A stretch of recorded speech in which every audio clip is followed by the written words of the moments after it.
Hey guys, ഗോതമ്പ് അട.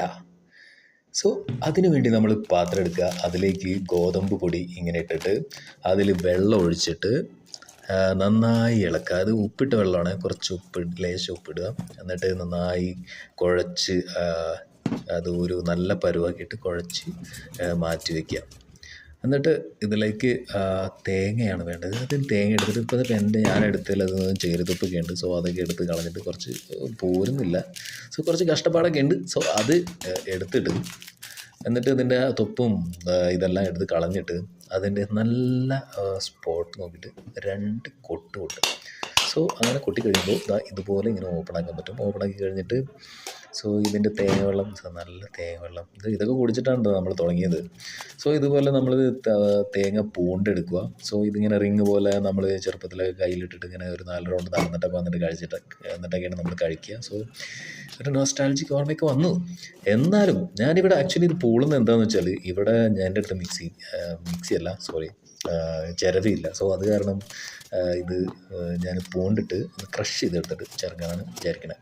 So അതിനാണ് പോകുന്നത്. നിങ്ങൾ ചിരവ ഉണ്ടെങ്കിൽ അത് ചിരകി അത് ഉപയോഗിക്കാവുന്നതാണ്. സോ അത് ശർക്കര എടുക്കുക. ശർക്കര നന്നായി ചകാന്ന് ചിരണ്ടി നല്ല പൊടിയായിട്ട് നല്ല നൈസായിട്ട് വലിയ കഷ്ണങ്ങളൊന്നും ഇല്ലാതെ ഉണ്ടാക്കി കഴിഞ്ഞാൽ നല്ലതായിരിക്കും.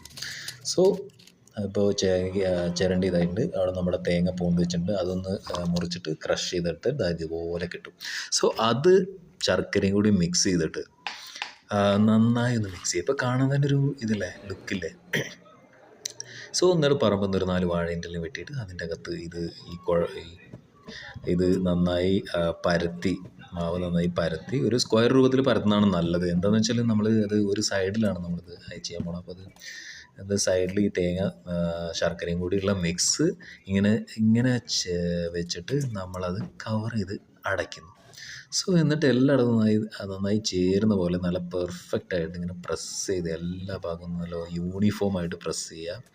സോ നമ്മളിതിങ്ങനെ അടയ്ക്കുമ്പോൾ ശ്രദ്ധിക്കേണ്ട ഒരു കാര്യം എന്ന് വെച്ചാൽ അതിൻ്റെ ആ ശർക്കരയും തേങ്ങയും പുറത്തേക്ക് നിൽക്കാത്ത രീതിയിൽ നന്നായി പ്രസ് ചെയ്യുക. സോ ഇപ്പം നമ്മുടെ റെഡി ആയിട്ടുണ്ട്. ഇനി നമ്മളിത് ചുട്ടെടുക്കാം. സോ ഗായ്സ്, നമ്മുടെ ഗോതമ്പട റെഡി ആയിട്ടുണ്ട്. കാണാൻ തന്നെ എന്തൊരു ലുക്കാണ്. ആ ശർക്കരയൊക്കെ ഉരുക്കി അതിൻ്റെ പുറത്തേക്ക് ഇങ്ങനെ വന്ന് ഇങ്ങനെ കാണാൻ തന്നെ ഒരു ലുക്കില്ലേ. സോ ഇത് ഇങ്ങനെ നമുക്കിങ്ങനെ കഴിക്കാൻ പറ്റുന്ന ഇങ്ങനെ കുറച്ച് ചെറിയ പീസാക്കിയിട്ട് അരിഞ്ഞാൽ നല്ലതായിരിക്കും. അതിൻ്റെ കൂടെ ഒരു ചൂട് ചായയും കൂടി ആയിട്ട് അപ്പോൾ എന്നാ ലുക്കാ നോക്കിക്കേ. കാണുമ്പോൾ തന്നെ കഴിക്കാൻ കൊതി തോന്നുന്നില്ലേ? നിങ്ങൾ പറ, സത്യം പറയണം. സോ ഞാൻ ഒരു